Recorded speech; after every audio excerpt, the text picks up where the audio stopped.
Hi friends. Yes, I'm here to discuss working a 10-hour workday is not what I expected. It is not what I expected. And I understand that now.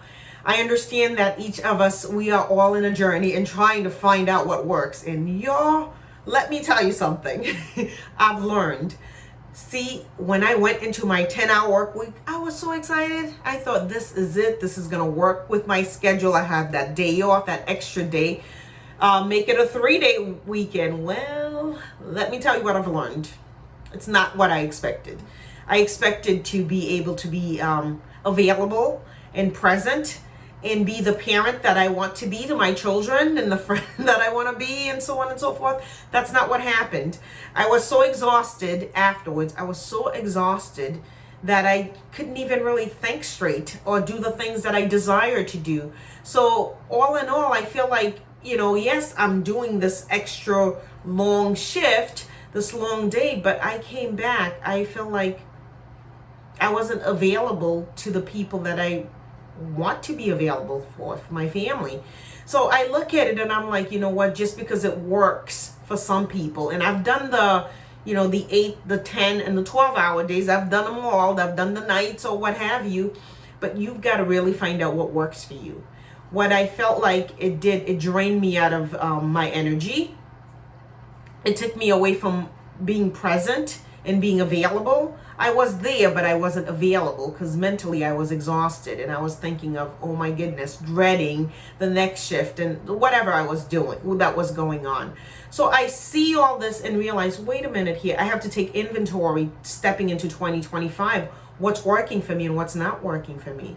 And if you're in this space, you try something and it doesn't work, don't be afraid to pivot, into what works for you. Because we are in a discovery phase, I think especially those of us that's a little mature, we are in the discovery phase of what's really working. If something haven't worked up to this point, you give it some time, but then you realize, okay, what am I sacrificing and what am I gaining?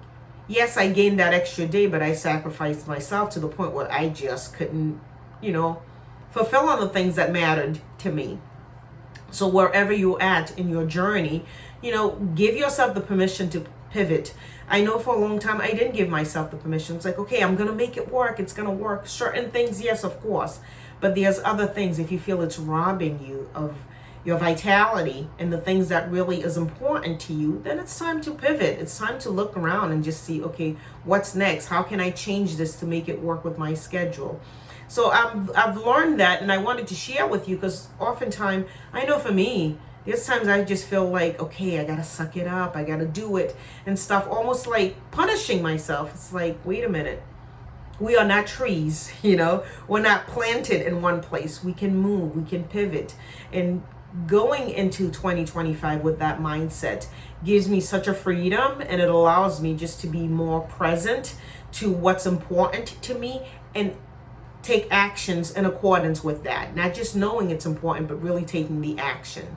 So I don't know what's there for you, but man, that 10-hour work week shift, I thought it was going to be, a blessing, a game, change. It was going to be changing things for me. And what it has done, it allows me to open my eyes to see, wait a minute, Alberta, what is there for you? Is this really what you want?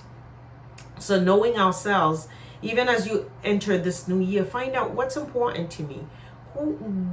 What are the things that I want to uphold? What are the things that's non-negotiable, as far as my schedule, as far as my health and wellness, because, it's all part of the great big plan as you elevate. And I'm learning that, and I'm taking inventory of that, and I'm taking action in accordance to that. So let me know what you think. If this is something that, you've got yourself in a schedule and thought this was going to be great, and realizing that, wait a minute, it's costing me too much, then it's not the best thing for me. And that's what I've learned. It's costing me too much. So what I thought was going to be a great thing has turned out to be not so great, at least not at this stage of my life.